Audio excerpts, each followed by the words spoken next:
The annual Parker family reunion was in full swing at my aunt's sprawling estate when my cousin Madison's voice cut through the chatter. "Oh look, Olivia finally made it. Still working as a secretary, sweetie." I smoothed down my simple black dress, Chanel, though they'd never recognize that, and forced a smile. If only they knew that tomorrow morning I'd be signing the papers to acquire both Madison's tech startup and my other cousin Trevor's investment firm. "Still at Thomson Corp," I replied quietly, accepting a glass of champagne.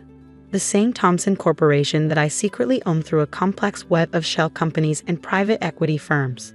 I'm Olivia Parker, though in certain circles I'm known as OP Holdings, one of the most aggressive and successful private equity investors in the country. But to my family, I'm just the disappointing cousin who never lived up to her potential. Trevor, dressed in an expensive but poorly fitted suit, clapped me on the shoulder. "You know, Liv, I could probably find you something better. My firm is always looking for good administrative support." I sipped my champagne to hide my smile. His firm, Parker Capital, was already mine, he just didn't know it yet.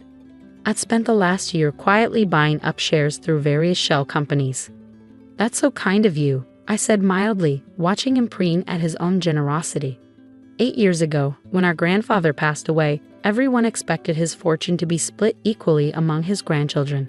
Instead, he left specific bequests. Trevor got his investment firm, Madison received seed money for her tech startup, and I got what everyone thought was the booby prize: his old office downtown and a modest trust of $250,000. Poor Olivia, they'd whispered at the will reading. She always was his favorite. Shame he didn't leave her something more substantial. What they didn't know was that Grandpa's modest office building sat on top of old property records worth millions. He'd spent years quietly acquiring land rights and mineral claims across the city. More importantly, he taught me everything he knew about building wealth quietly, patiently, without drawing attention. "You're like me, Olivia," he'd said during our secret Sunday afternoon lessons. "You understand that true power doesn't need to announce itself." Now, watching my family mingle in their designer clothes and flash their expensive watches, I thought about how right he'd been. Every one of them had squandered their inheritances on visible displays of wealth, while I had turned my worthless office building into an empire. "Olivia, darling," my Aunt Patricia swooped in, air-kissing my cheek. "We missed you at the country club last weekend." Madison was telling us all about her company's latest success. Madison preened. "We just closed another round of funding. $10 million. Not that you'd understand the complexities of tech investment, Olivia." I thought about the documents waiting on my desk, showing how her company had actually lost money for the third quarter in a row. The $10 million was a desperate attempt to keep the lights on. And tomorrow, she'd learn that the mysterious investor behind the fund was me. "Sounds fascinating," I murmured. Trevor jumped in, never one to let his cousin hog the spotlight. "Parker Capital just acquired 3 new startups. We're projecting billion-dollar returns by next quarter." I knew better. His firm was hemorrhaging money, making increasingly risky investments to cover mounting debts. That's why my quiet takeover had been so easy. Desperate people make careless decisions. "How wonderful for you both," I said, meaning it more than they knew. Their desperation had played perfectly into my plans. My cousin Ethan, the family's self-appointed financial guru, wandered over. "Still pushing papers at Thomson, Liv? You know, it's never too late to make something of yourself. Look at Madison and Trevor. They're out there building empires."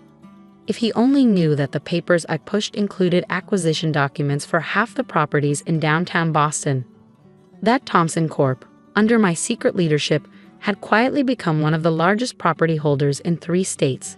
"We can't all be entrepreneurs," I said softly, thinking of the network of companies I controlled through OP Holdings. My empire made their ventures look like corner lemonade stands. The afternoon wore on, a parade of subtle digs and condescending advice. I sat through it all, playing my part as the quiet underachiever. Even when my mother joined in, lamenting how I'd wasted my business degree by becoming a secretary, I maintained my calm facade.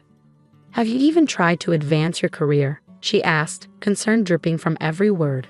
"I'm sure Trevor could help. He's doing so well with Grandpa's old firm." I thought about the meeting scheduled for tomorrow morning.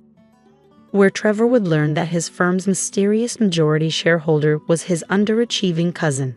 "I'm comfortable where I am, Mom." Madison, overhearing, laughed. "Comfortable? Oh, honey, you should want more than comfortable. My company's about to revolutionize the tech industry. We're raising another round of funding next month." From OP Holdings, Trevor cut in. "They're the biggest player in private equity right now. Very mysterious, but they seem interested in both our companies." I hid my smile behind my champagne glass. OP Holdings, my careful construction of shell companies and private trusts, had spent years building a reputation for aggressive but anonymous acquisitions. Tomorrow, the mystery would end. "I've heard of them," I said carefully. "Quite the portfolio they're building." "As if you know anything about high-level business dealings," Madison sniffed. "Stick to filing papers. Live. Leave the real business to those of us who understand it." Before I could respond, my aunt called everyone to dinner. I found myself seated between Trevor and Madison, listening to them compete over who had the more impressive business empire. "Parker Capital is about to close the biggest deal in our history," Trevor boasted, cutting into his steak. "Once OP Holdings signs on, we'll be unstoppable." Madison rolled her eyes. "Please, my tech platform is going to make your traditional investment firm look prehistoric. In fact, OP Holdings is more interested in my company than yours. If they only knew that both their companies were already mine, their futures decided in quiet meetings and careful legal maneuvers over the past year." Speaking of business, my mother chimed in from across the table. "Olivia, dear, have you thought about taking some night classes? Maybe get an MBA? It's not too late to start a real career." I thought about my real office, the one no one in my family had ever seen, with its view of the city skyline and the wall of acquisitions that had built my fortune. "I'm fine where I am, Mom." "That's the problem with you, Liv," Trevor said, shaking his head. "No ambition. No drive. Grandpa would be so disappointed." I touched the small key I wore on a chain around my neck, the key to Grandpa's old office, where I'd started building my empire. "I think Grandpa understood me better than you know." The conversation shifted to the latest family gossip, but I caught bits and pieces of Trevor and Madison's worried whispers. Both were counting on tomorrow's meeting with OP Holdings to save their struggling companies. Neither suspected that their savior in their downfall would be the cousin they'd spent years underestimating. As the evening wound down, I made my excuses to leave early. "Big day at work tomorrow," I said, prompting more condescending smiles. "Don't work too hard filing those papers," Madison called after me, laughing at her own joke.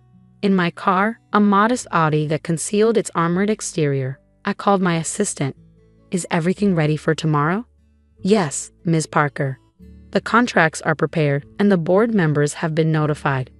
Your cousin's companies won't know what hit them." I drove home to my penthouse apartment, decorated not with showy artwork like Madison's place or pretentious antiques like Trevor's, but with the simple elegance Grandpa had taught me to appreciate. In my home office, I reviewed the documents one last time. Tomorrow, OP Holdings would reveal its true identity, and my family would learn that their underachieving cousin had built something far greater than they could imagine. I picked up the photo on my desk, the last one taken of Grandpa and me in his office. He was smiling that knowing smile of his, the one that said he saw something in me that others missed. "The best success," he used to say, "is the kind they never see coming until it's too late." Tomorrow, my family would understand exactly what he meant. The morning after the reunion, I arrived at the Thompson Corp headquarters early, not in my usual secretary attire, but in a custom-made power suit that cost more than Madison's car. My assistant, Sarah, met me in the private elevator. "Both your cousins are already here," she reported, a slight smile playing on her lips. "Madison's been asking for coffee every 10 minutes, and Trevor's pacing the conference room like a caged animal." "Nervous habits," I observed. "They know their companies are in trouble. They just don't know how much." The conference room occupied the entire top floor, with floor-to-ceiling windows offering a panoramic view of the city. Trevor and Madison sat on opposite sides of the massive table, both trying to look confident and failing. Their lawyers flanked them, looking considerably more concerned. "What's she doing here?" Madison demanded when I walked in. "This is a private meeting with OP Holdings." Trevor nodded. "Olivia, I know you mean well, but this is far beyond your understanding." Why don't you get us some coffee while we wait for the real executives? I set my briefcase on the table, enjoying the moment. Actually, I think you'll find I understand the situation perfectly. Sarah began distributing folders to everyone in the room. Ladies and gentlemen, please review the documents before you. You'll find complete documentation of OP Holdings' ownership of both Parker Capital and Madison Tech, along with the proposed merger terms. The color drained from Trevor's face as he read. Madison's hands began to shake. This has to be a mistake, she whispered. OP Holdings is your Olivia Parker, I finished for her, taking my seat at the head of the table. Founder and CEO of OP Holdings, majority shareholder of Thomson Corp., and as of this morning, the new owner of both your companies. Trevor slammed his hand on the table. This is impossible. You're a secretary. No, I corrected him. I let you believe I was a secretary. Just like I let you believe Grandpa's old office building was worthless. Just like I let you both think your companies were still yours to control. But my tech platform, Madison stammered, has been losing money for 3 quarters straight, I finished. The only reason you got that last round of funding was because I arranged it through one of my subsidiary investment firms.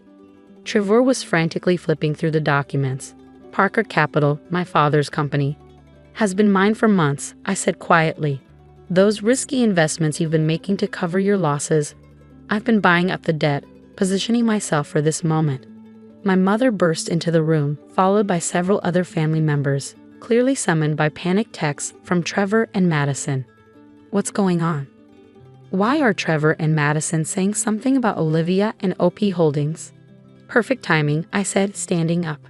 Sarah, please show them the presentation.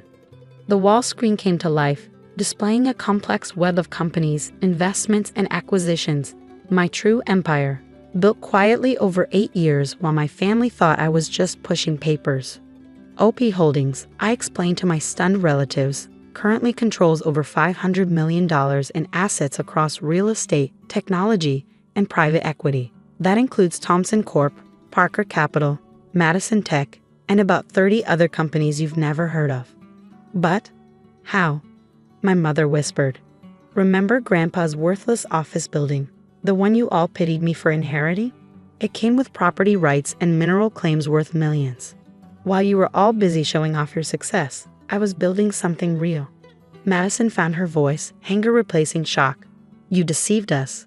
All those family gatherings, playing the quiet little secretary, like you played the successful tech entrepreneur. I countered, pretending your company wasn't drowning in debt. Or Trevor, bragging about Parker Capital's deals while taking increasingly desperate risks to stay afloat. We were building something, Trevor protested. No, I corrected him. You were playing at building something. You were so busy looking successful that you forgot to actually create success.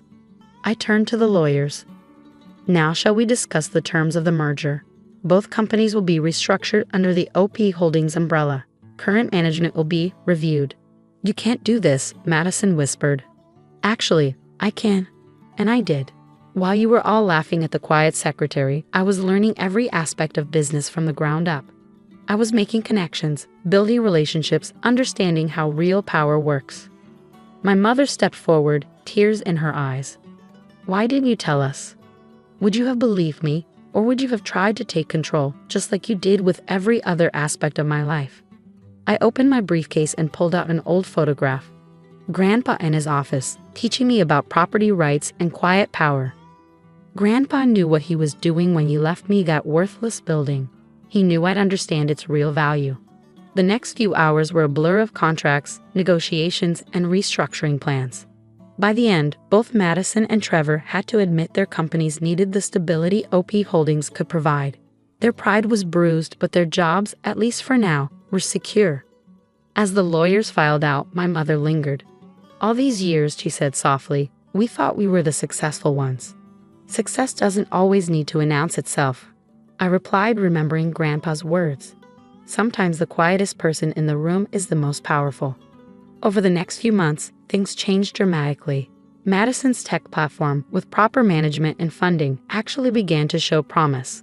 Trevor, stripped of his CEO title but retained as an investment advisor, finally started learning the business properly instead of just playing at it. The family dynamics shifted too.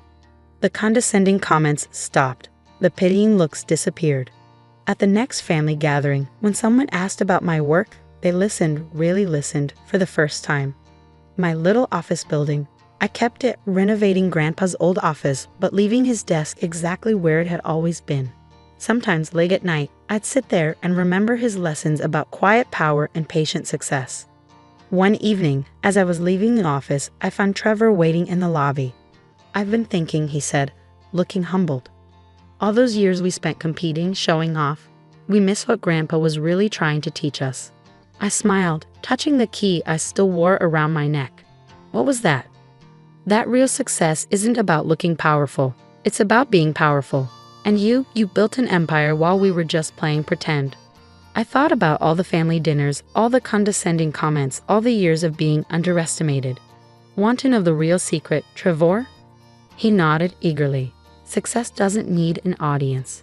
It just needs patience, wisdom, and the strength to keep going when everyone else thinks you're failing."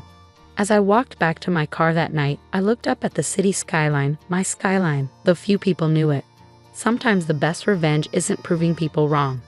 Sometimes it's proving yourself right, quietly and completely, until they have no choice but to see the truth that was there all along. And sometimes, just sometimes, that truth comes with a $500 million empire and the sweetest vindication of all. Success on your own terms.